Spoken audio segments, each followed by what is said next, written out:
Halo teman-teman, jumpa lagi di YouTube Rapat Channel yang menyajikan informasi seputar penginapan, tempat kuliner dan tempat-tempat wisata hits yang menarik. Untuk itu ikutin terus YouTube Rapat Channel ya. Jangan lupa untuk like, comment, share, and subscribe agar dapat terus update informasi seputar perjalanan kita. Masih melanjutkan perjalanan kita di kota Jogja. Kali ini kita akan mengajak teman-teman semua untuk jalan-jalan ke salah satu situs bangunan tempat wisata yang merupakan bekas keraton, yang letaknya tidak jauh dari Hotel Amaranta tempat kita menginap. Situs keraton itu adalah Ratu Boko.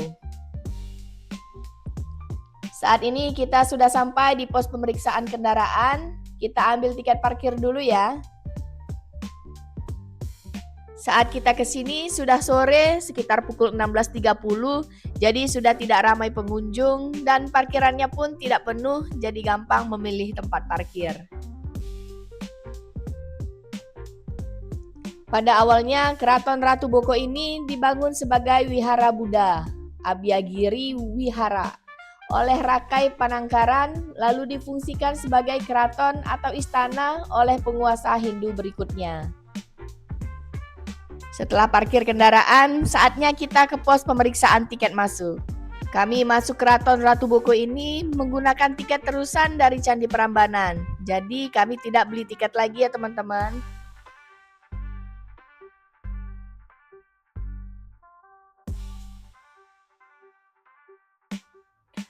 Kami sengaja datang di sore hari saat hari tidak terlalu panas dan menghindari kerumunan pengunjung. Bagi teman-teman yang merencanakan kunjungan ke Candi Prambanan dan Keraton Ratu Boko dalam hari yang sama, sebaiknya teman-teman membeli tiket terusan aja, karena jauh lebih murah dibandingkan dengan pembelian tiket terpisah. Nah, ini kita sudah berada di gerbang Keraton Ratu Boko yang disebut Gapura Paduraksa, yang merupakan gerbang beratap dan merupakan arsitektur khas Jawa kuno. Gerbangnya terbagi menjadi gerbang luar yang lebih kecil, memiliki 3 pintu masuk. Lalu ada gerbang dalam, gerbang kedua yang lebih besar, memiliki 5 pintu masuk, yang sering disebut sebagai gerbang utama situs atau Gapura Lor. Ratu Boko adalah situs purbakala di Yogyakarta yang merupakan kompleks reruntuhan istana atau keraton. Berada kira-kira 3 km di sebelah selatan dari kompleks Candi Prambanan, 18 km sebelah timur kota Yogyakarta.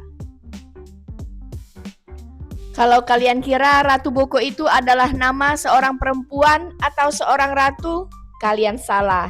Ratu Boko adalah seorang laki-laki. Dia adalah ayahnya Roro Jonggrang, tokoh legendaris yang kisah cintanya dengan Bandung Bondowoso yang merupakan tokoh dari terbentuknya Candi Prambanan. Ratu Boko ini bukan hanya situs sejarah, tapi merupakan rumah megah tempat tinggalnya Roro Jonggrang. Nah, itu adalah cerita menurut legenda. Selanjutnya ada papan informasi terkait Paseban, yaitu 2 buah batur yang terletak berdampingan, yang dimana ukuran salah satunya lebih besar dari sisi lainnya.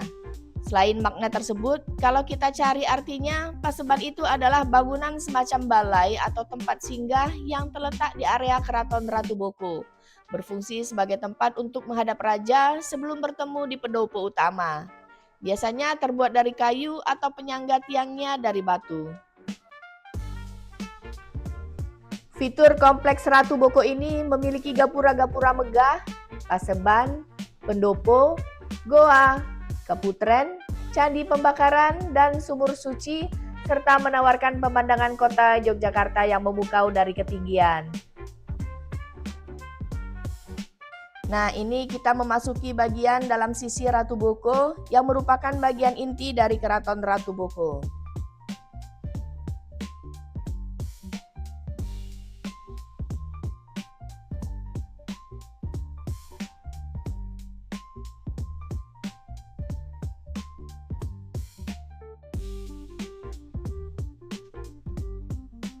Nah, ini ada petunjuk arah menuju pendopo dan keputren. Untuk sisi bagian ini terdapat lebih banyak tanaman dan rerumputan hijau.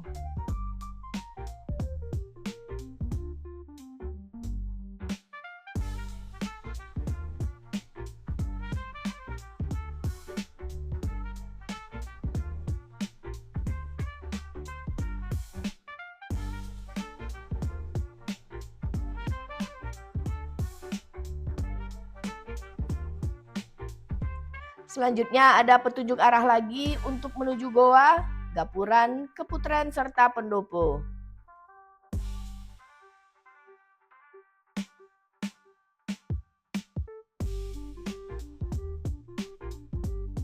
Nah, kemudian ini ada peta wisata Keraton Ratu Boko.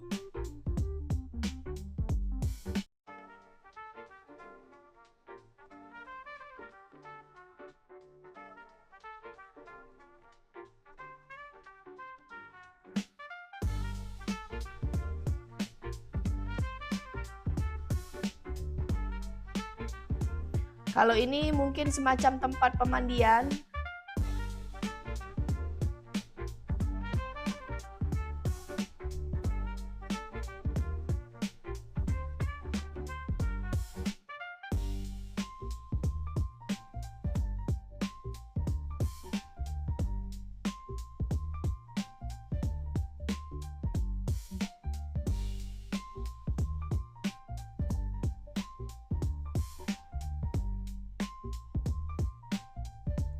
Nah, ini kita masuk ke sisi bagian ketiga.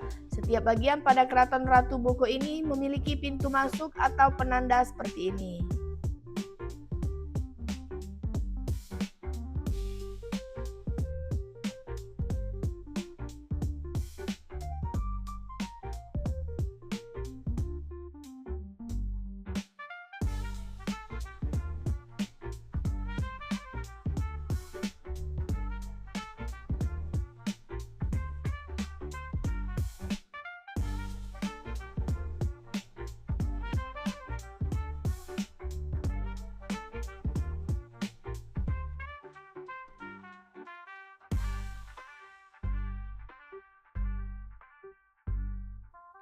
Nah, ini ada petunjuk arah lagi, di mana pada bagian sisi kanan kita adalah pendopo, tempat raja menemui tamu.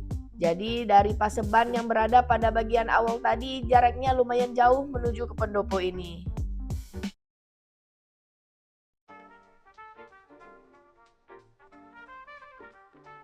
Nah, ini kita lanjut menuju ke arah goa ya teman-teman. Penasaran goa yang dimaksud itu seperti apa?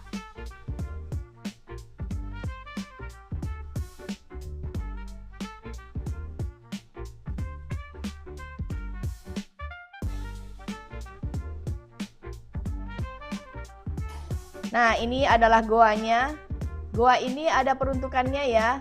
Ada goa wadon untuk perempuan dan satu lagi goa lanang atau laki-laki yang dinamai berdasarkan relief. Goa-goa ini digunakan untuk meditasi dan semedi oleh raja-raja Mataram kuno.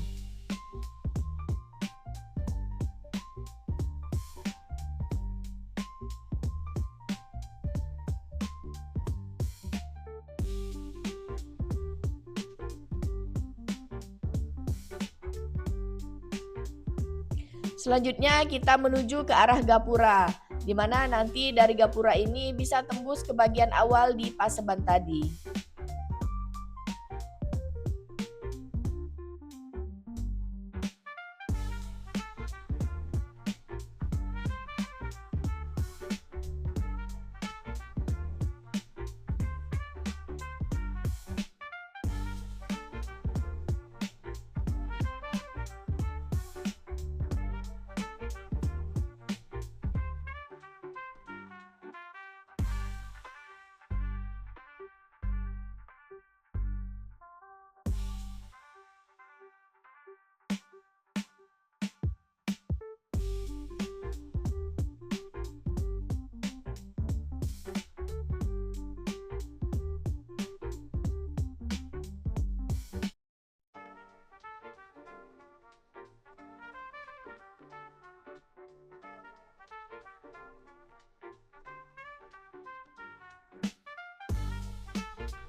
Selanjutnya kita menuju bangunan Candi Pembakaran dan Sumur Suci.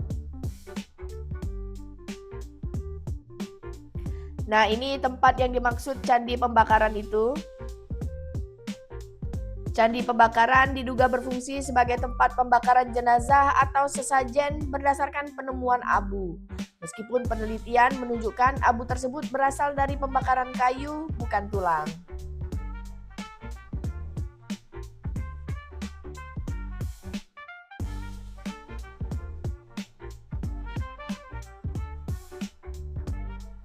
Candi ini memiliki sumur suci di tengahnya.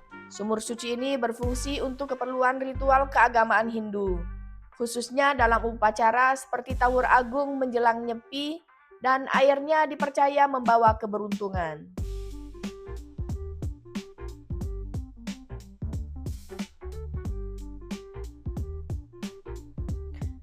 Dari atas Candi Pembakaran ini, kita bisa menyaksikan indahnya sunset pada sore hari.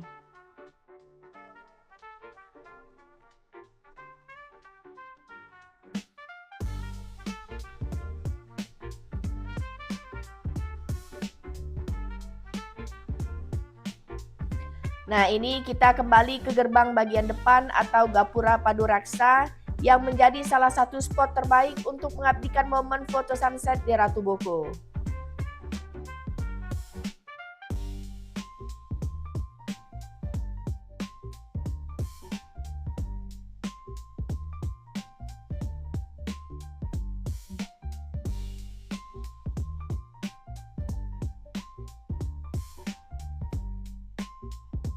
Oke teman-teman, cukup sekian perjalanan kita di Keraton Ratu Boko. Semoga dapat memberikan informasi yang bermanfaat bagi teman-teman yang ingin berkunjung ke sini. Sampai jumpa lagi di perjalanan kita selanjutnya. Dadah!